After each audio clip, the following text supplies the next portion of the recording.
Filaria यानी हाथी पाँव रोग आप सभी जानते हैं कि इस रोग में पैर जो है वो हाथी के पैर की तरह फूल जाता है, जिसके कारण इसका नाम हाथी पाँव रोग पड़ा। इसके बचाव के लिए फाइलेरिया की गोली दी जाती है। उम्र के अनुसार 1 खुराक, 2 खुराक या 3 खुराक दी जाती है, यानी 1 गोली, 2 गोली या 3 गोली। तो जैसी जिसकी उम्र है उसके अनुसार वो गोली खिलाई जाती है। लेकिन इसके लिए एक बात का ध्यान रखना बहुत ही आवश्यक है कि गोली खाने से पहले आप कुछ सावधानियां हैं वो अवश्य बरतें। गोली कौन नहीं खाएं, इसके लिए भी जानना बहुत ज़रूरी है।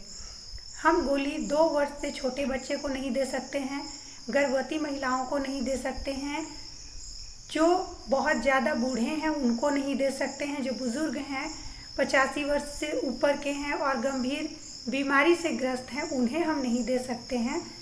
तो इस बात का ध्यान रखें, कभी भी गोली खाली पेट ना खाएं।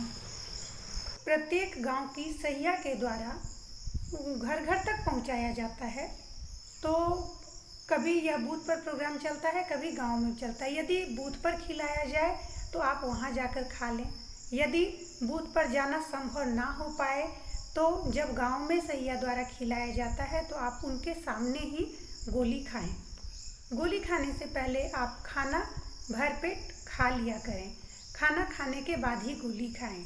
जिस दिन आपको पता हो कि आपके गांव में फाइलेरिया की गोली बंटने वाली है, उस दिन आप खाली पेट ना रहें और खाना खाने के बाद फाइलेरिया की गोली अवश्य लें।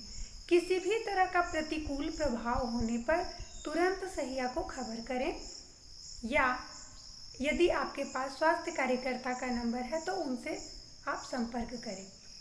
फाइलेरिया गोली खाने के बाद कभी कभी उल्टी, चक्कर आना, जी मिचलाना जैसी कुछ लक्षण दिखाई देती है। इसमें घबराने की कोई बात नहीं है। जब दवा आपके शरीर पर प्रतिक्रिया कर रही होती है, उसका प्रभाव शरीर पे पड़ता है, तो उसी का जो प्रतिकूल प्रभाव है वो शरीर में दिखाई पड़ते हैं और जिसके फलस्वरूप सिर दर्द, चक्कर या जी मिचलाना आदि हो सकता है। तो इससे आप घबराएं नहीं, बेफिक्र होकर फाइलेरिया की गोली खाएं और स्वयं को फाइलेरिया से मुक्त कराएं, अपने गांव को मुक्त कराएं, अपने देश को उन्नत और खुशहाल बनाएं, अपने घर में खुशहाली बरकरार रखें। इसलिए यदि हाथी पाँव रोग से बचना है तो DEC का गोली सेवन अवश्य करना है।